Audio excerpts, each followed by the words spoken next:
एक घना जंगल था। उस जंगल में एक सियार पिछले कई दिनों से भूखा भटक रहा था। उसकी आंखें गड्ढों में धंस चुकी थीं और उसकी चाल में अब वह फुर्ती नहीं बची थी जिसके लिए सियार जाने जाते थे। न कोई शिकार हाथ लगा, न ही जंगल के शक्तिशाली जानवरों द्वारा छोड़ा गया कोई बचा खुचा मांस का टुकड़ा।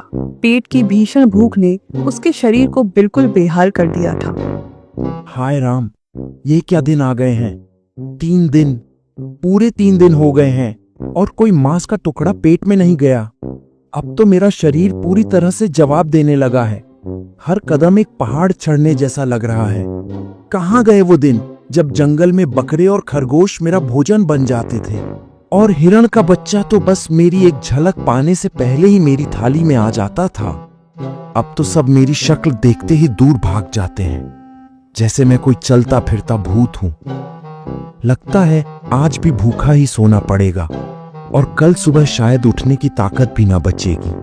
भूख की असहनीय पीड़ा से जूझता हुआ सियार हिम्मत हारकर बिना किसी उद्देश्य के चलने लगा। उसकी आंखें जमीन पर टिकी थीं, मानो वह जमीन में से ही कोई भोजन खोज रहा हो।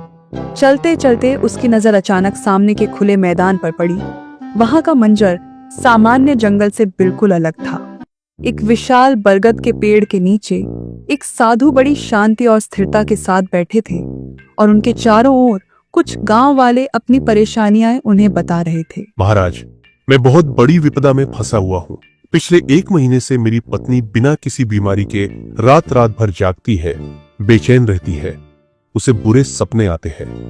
हम वैद्य के पास गए, ओझा को बुलाया, लेकिन किसी को कुछ समझ नहीं आ रहा। मेरा पूरा घर इस डर और चिंता की आग में झुलस रहा है। आप तो ज्ञानी हैं, तपस्वी हैं, आप ही कोई उपाय बताएं। वत्स, इतना विचलित क्यों होते हो? भय और चिंता ही असली कारण है। तुम्हारे घर पर किसी आत्मा का साया नहीं, बल्कि तुम्हारी पत्नी के मन में अशांत विचारों का बसेरा है। उसे अपने अंदर की शांति नहीं मिल रही। तुम आज से यह करो, यह नियम के पत्ते लो, इन्हें रात को एक साफ पानी के पात्र में डुबो देना और सुबह उस पानी को अपनी पत्नी को पिलाना। साथ ही उसे हर शाम 5 मिनट के लिए आंखें बंद करके ओम शांति का जाप करने बोलो। यह मानसिक स्थिरता और सकारात्मक ऊर्जा लाएगा। ईश्वर की कृपा सदा तुम पर बनी रहे। दया करें बाबा, मेरी विपत्ति थोड़ी अलग है। मैंने बहुत मेहनत की, शहर गया, अपना सब कुछ दांव पर लगाकर एक छोटा सा व्यापार शुरू किया था, अनाज और तेल का। लेकिन बीते 6 महीनों से मेरा सारा काम ठप पड़ गया है। ग्राहक आते हैं, चीजें देखते हैं, मोल भाव करते हैं, पर अंत में बिना कुछ खरीदे लौट जाते हैं। ऐसा लगता है जैसे किसी ने मेरे व्यापार की उन्नति पर ताला लगा दिया है। मैं कर्ज में डूब रहा हूं। अगर यह व्यापार बंद हो गया तो हम सड़क पर आ जाएंगे। कृपया मुझे कोई ऐसा उपाय बताएं जिससे मेरी किस्मत का पहिया फिर से घूम सके। पुत्र, व्यापार में उतार चढ़ाव तो आते ही हैं। यह सब ग्रहों और समय के फेर का खेल है। तुम यह तावीज रख लो, यह साधारण नहीं है। इस पर मैंने धन और समृद्धि के विशेष मंत्रों का जाप किया है। इसे अपनी दुकान के सबसे महत्वपूर्ण स्थान पर, जहां तुम अपना धन रखते हो, वहां रखो। लेकिन याद रखना, ईमानदारी ही सबसे बड़ा मंत्र है। तुम अपने ग्राहकों से कभी झूठ मत बोलना और जो भी लाभ हो उसका एक छोटा हिस्सा हमेशा गरीबों की सेवा में लगाना। जब तुम्हारा मन साफ होगा तो ब्रह्मांड की सारी ऊर्जा तुम्हारे व्यापार को सफल बनाने में जुट जाएगी। जाओ, सब कुछ अच्छा होगा। गांव वाले साधु की बातों से अत्यंत प्रभावित और आश्वस्त होकर उन्हें बार बार धन्यवाद कहते, श्रद्धा से उनके पैरों में झुकते और चढ़ावा के रूप में फल, ताजा अनाज, दालें और कुछ मीठी चीजें भी उनके पास रखते जा रहे थे। देखते ही देखते साधु के पास ढेर सारा स्वादिष्ट भोजन जमा हो गया। सियार ये सब देखकर खुश हुआ। उसके दिमाग में एक योजना आई। अरे वाह, ये तो बड़ा मजेदार काम है। ये कैसा व्यापार है? किसी को एक धागा बांध दो, 2-4 उल जुलूल बातें ज्ञान के नाम पर सुनाओ और बदले में तुम्हें पेट भर भोजन मिल जाता है। न शिकार करने का कोई झंझट, न खरगोश को घंटों भागकर पकड़ने की मशक्कत। ये साधु तो बैठे बैठे राजा बना हुआ है। ये तो मेरे जैसे जन्मजात चालाक और तेज दिमाग वाले प्राणी के लिए एकदम सही और आसान रास्ता है। मैं भी जानवरों को मूर्ख बना सकता हूँ। सियार ने उसी क्षण यह दृढ़ निश्चय कर लिया कि अब वह एक सिद्ध महात्मा बनेगा। वह तुरंत पास की छोटी नदी की ओर भागा, बड़े बड़े पत्तों और लताओं को अपने शरीर पर एक जोगे की तरह लपेटा। उसने लाल गेरू जैसी चीजों से अपने माथे पर विशाल और जटिल तिलक बनाया। इस कायापलट के साथ सियार बन गया बाबा सियार। अगले दिन सुबह जब जंगल में चहलकदमी शुरू हुई तो जानवरों ने देखा कि उनके परिचित जंगल के विशाल पेड़ के नीचे एक सियार साधु की तरह बैठे हुए थे। वह अपनी प्रजाति के विपरीत शांत और अटल बैठे थे। आइए मेरे जंगल के वासियों, मैं सुदूर हिमालय की अज्ञात गुफाओं से कठोर साधना करके इस तपोवन में आया हूँ। मेरी साधना पूर्ण हो चुकी है और मैंने यह ज्ञान प्राप्त किया है कि संसार का सबसे बड़ा दुख मन की अशांति है। अब जो भी प्राणी दुखी है, पीड़ा में है या अपने जीवन के मार्ग से भटका हुआ है, वह बिना किसी संकोच के मेरे पास आए। सियारानंद स्वामी उसके जीवन का सारा दुख, सारी चिंता जड़ से हर लेगा और उसे शांति और समृद्धि का मार्ग दिखाएगा। हे परम पूज्य बाबा, हम बहुत बड़ी विपदा में हैं। मेरे 3 नन्हे बच्चे पिछले कुछ दिनों से लगातार रो रहे हैं। वे रात को सो नहीं पाते। उन्हें जंगल के बड़े शिकारी के भयानक सपने आते हैं और वह डर उन्हें सोने नहीं देता। हम छोटे और कमजोर हैं बाबा, आप ही बताइए, मैं उन्हें इस भय से कैसे निकालूं? शांत हो जा वत्स, तुम्हें चिंता करने की जरूरत नहीं। ये कोई बीमारी नहीं, ये केवल नकारात्मक ऊर्जा का साया है। तुम ये जड़ी बूटी लो और जाकर अपने बच्चों को देना। सोने से पहले लगातार 5 दिनों तक ये कार्य करना और रोज सुबह सूरज निकलने से ठीक पहले तुम्हें मेरे लिए चढ़ावा के रूप में भोजन रखना होगा, जो भोजन में भगवान को चढ़ावे के रूप में चढ़ाऊंगा। जब तुम इस काम को 5 दिन तक बिना चूके करोगे तो ईश्वर की कृपा से तुम्हारे बच्चों के मन का सारा भय तुरंत दूर हो जाएगा।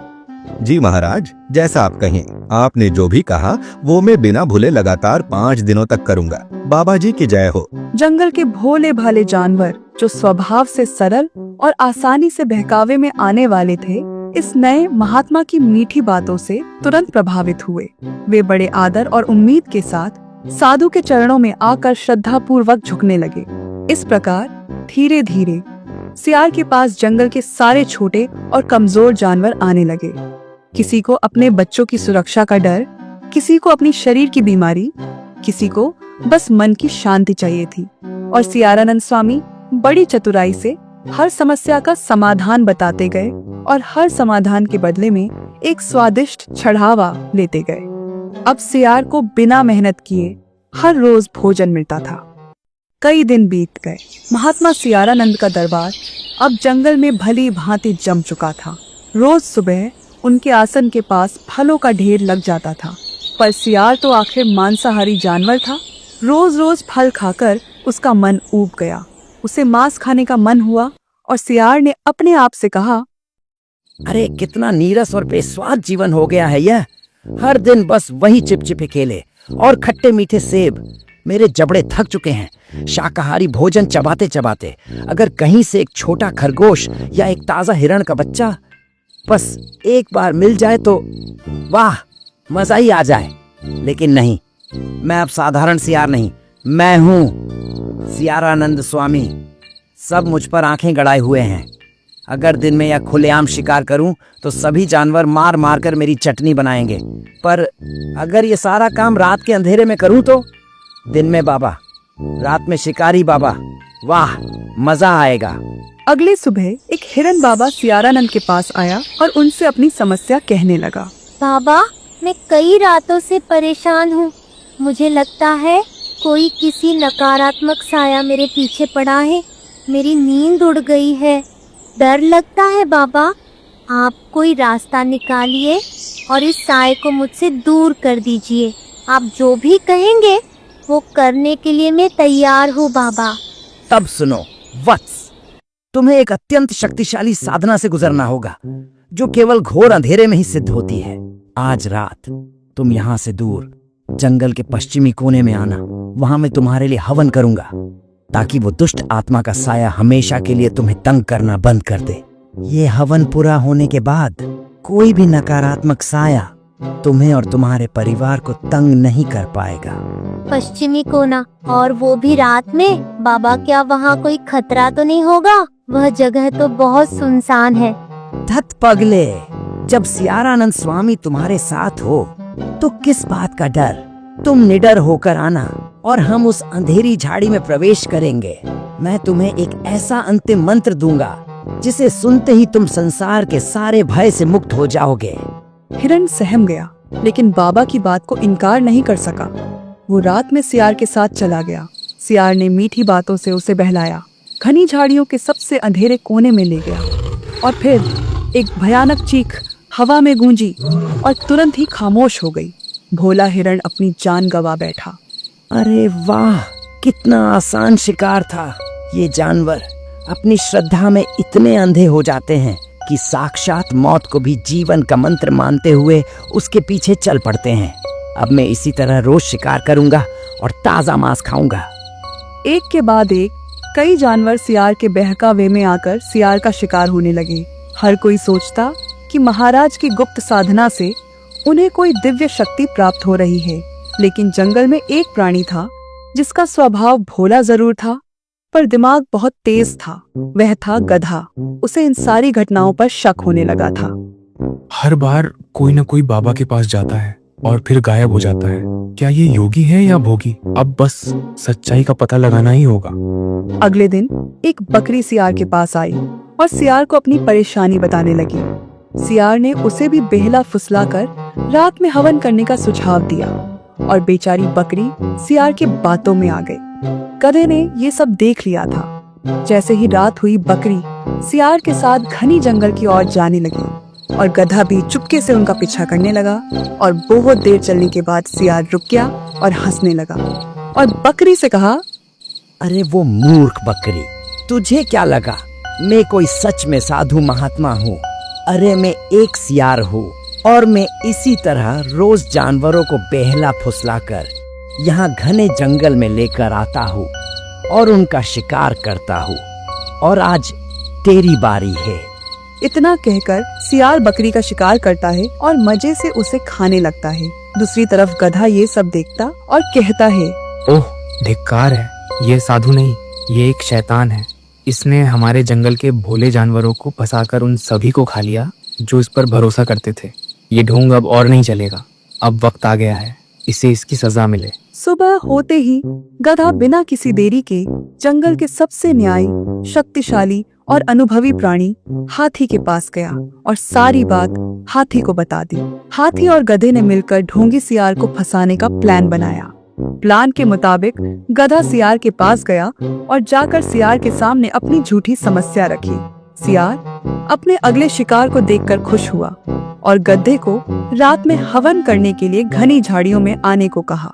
गधा तुरंत तैयार हुआ और जैसे ही रात हुई, गधा ढोंगी सियार के साथ चलने लगा। जैसे ही सियार उस जगह पर पहुंचा, गधे को देखकर सियार हंसने लगा और गधे से बोला, अरे गधे, तू बिल्कुल अपने नाम की तरह गधा है। मैं कोई महात्मा नहीं हूँ जो तेरा कष्ट दूर कर सकूं। मैं हूँ एक ढोंगी सियार जो बाबा बनकर इस जंगल के जानवरों को फंसाया और फिर उनका शिकार करके उन्हें खा लिया। और अब तेरी बारी, मैं तुझे भी खाऊंगा। अरे वो ढोंगी, तुझे क्या लगा सिर्फ तू ही प्लान बना सकता है? हम सब जंगल के जानवर मिलकर प्लान नहीं बना सकते। मुझे तुझ पर शक हुआ, तब मैंने तुम्हारा पीछा किया और तब मैंने देखा तुमने एक मासूम बकरी को मार डाला और ये बात मैंने हाथी दादा को बताई। हाथी दादा के साथ मिलकर हमने तुम्हें फंसाने का प्लान बनाया और तुम अपने ही जाल में फंस गए। और अब हम सभी जानवर मिलकर तुम्हें मौत के घाट उतारेंगे। सारे जानवर हाथी की अगुवाई में गुस्से से पागल होकर सियार पर टूट पड़े। उन्होंने उसे तब तक मारा जब तक उसके शरीर में कोई हलचल बाकी नहीं रही। सियार, जो कुछ पल पहले खुद को महात्मा समझ रहा था, झूठ और लालच के कारण अपने ही भयानक अंत को प्राप्त हुआ। अगले ही दिन जानवरों ने मिलकर गधे का सम्मान किया, जिसने अपनी बुद्धिमत्ता और साहस से ढोंगी सियार का पर्दा फाश किया। इस कहानी से हमें ये सीख मिलती है कि झूठ का मुखौटा कितना भी सुंदर क्यों ना हो, एक दिन सच्चाई उसे फाड़कर बाहर आ ही जाती है। धोखे और लालच से अर्जित की गई सफलता का अंत हमेशा बुरा और विनाशकारी होता है।